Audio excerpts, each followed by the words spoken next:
ভিডিওতে কি বলে দেখুন। টাকা দেবো?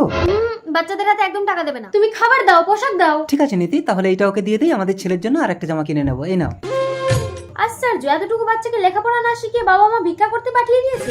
Sell sale sale. এসো নীতি, আমাদের ছেলের জন্য একটা জামা কিনে নেই। এটা কত দিদি? 200 টাকা। ভিডিওটা ভালো লাগলে শেয়ার করে দিন। এই দাঁড়াও দাঁড়াও, এই জামাটাই তুমি ওই বাচ্চাটাকে দিয়েছিলে না? এই তো সেই বাচ্চাটা। তার মানে একটা ছোট বাচ্চাকে দিয়ে ভিক্ষা করিয়ে একই জিনিস বারবার বিক্রি করে মানুষকে ব্ল্যাকমেল করছেন। ওরা এখন লেখাপড়া করার সময়, আপনাকে আমি পুলিশে দেবো। ও দিদিমণি, ছোট লোকদের সাথে মুখ নাড়লে কি ভিডিওটি শেষ পর্যন্ত দেখার অনুরোধ রইল।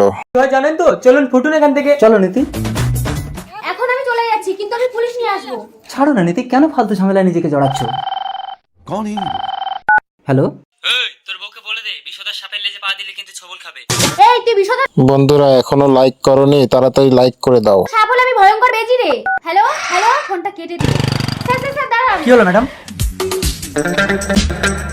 আমি অনেকদিন ধরে বিষয়টা লুক আউট করছি, চলুন। আসুন। এই বাইরে আয়, একটা বাচ্চাকে দিয়ে ভিক্ষা করি একই জিনিস বারবার মানুষকে বিক্রি করছিস। স্যার আমরা তো চুরি করছি না, ভিডিওটি কেমন লাগলো কমেন্টে লিখে জানাও। ভিক্ষা করে আয় করছি। ভিক্ষা করতে হয় আপনারা করুন, একটা ছোট্ট বাচ্চাকে দিয়ে ভিক্ষা করেছেন কেন? একটা বাচ্চাকে দিয়ে এইসব কাজ করানোর জন্য আমি তোমাদের কঠোর শাস্তির ব্যবস্থা করবো। চলো। তোমার কোনো চিন্তা নেই ছোট, তুমি আমাদের কাছে থাকবে, লেখাপড়া করবে। কি মজা। ভিডিওটা শেষ পর্যন্ত দেখার জন্য অসংখ্য ধন্যবাদ।